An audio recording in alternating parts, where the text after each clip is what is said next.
Now, I don't know if it's the time of year at the moment, but I seem to have an awful lot of clients and mainly students who are trying to decide whether or not to stay in their relationship with their particular girlfriend or boyfriend, or whether to make the break and to go their separate ways and perhaps go and find a relationship with somebody else.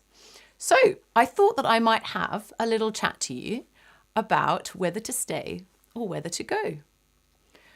Relationships have life cycles.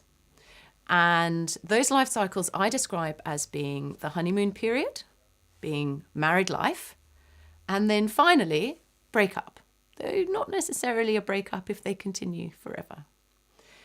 And what we want to do is to understand the nature of the feelings that we have and the nature of that relationship and the characteristics of that relationship during these different periods. So typically, in the honeymoon period, as we would expect, it's all new and it's all exciting and everything he does and everything she does is kind of perfect, but if it's not perfect, then it's forgiven because that person is so fabulous. And then after a little while, you guys get to know each other better. And then it's what we call married life. And you get to really start to consolidate that friendship and to have better quality of communication and understanding of the different aspects of each other's personalities as well. It's also when those little niggles, the things that you don't like about each other, can start to be a little bit less forgivable from that point of view.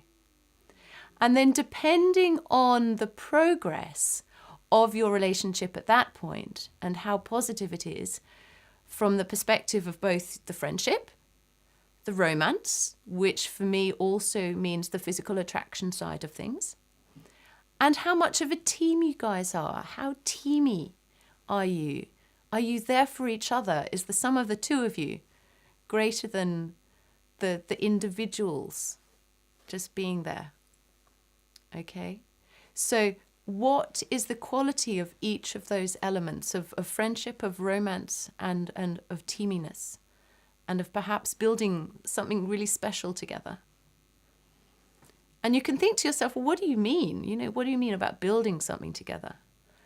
And actually what that can mean is actually being there for each other. So if you're in a school environment, is you're building an environment where when you're together, you can feel yourself growing, you can feel yourself feeling more confident and feeling happier and feeling like a better person as well. So that's what I tend to talk to people about when they're like, Miranda, I don't know whether to stay or whether to go. So we say, well, let's have a look at. Typically, people are in the stage of married life, obviously not being married because it's still, girlfriend or boyfriend.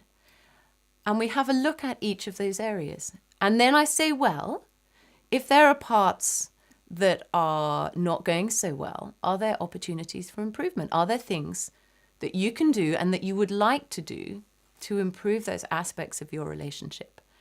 If you feel that you haven't really given your current relationship enough of a go. And perhaps that is something that, you set yourself a time period and say, right, over the next couple of weeks, I'm going to see if we can improve those aspects that haven't been so good. Because actually, on a whole heap of other stuff, it is really good. Bearing in mind that the new and the I can forgive all of your idiosyncrasies, I can forgive all of the bits that I don't really like about you, that's always going to pass with anybody. So that's really important. It's really important not to give away the really strong parts of a relationship that are going to continue to grow if there are those opportunities for improvement. Now, that's on that side of the coin. I also want to talk to you about what I call partner parasites. And I've spoken about energy parasites, those people who are around you who suck out that positive happiness. And a partner parasite is someone who's a girlfriend or a boyfriend, but who feeds off you feeling weak and out of control and vulnerable. And they're very dark relationships. And they're usually because the partner who is being the parasite needs to feel stronger, just like the bullies. and they need you to feel weak. And in those situations, what can happen is that you can start thinking to yourself, well, this is as good as it gets. And perhaps I don't deserve anybody better. And it becomes this big old dark spiral. If you have difficulty getting yourself out of a situation like that, then speak to the people you trust and ask for help in terms of how you might go about getting yourself out of that situation. Because the longer you're in it, the worse you're going to feel about yourself, and it does become a trap. It becomes a trap just like you were behind bars or in a big old hole in the ground. And after a long period of time, you're not going to be able to have the energy to get out of there yourself.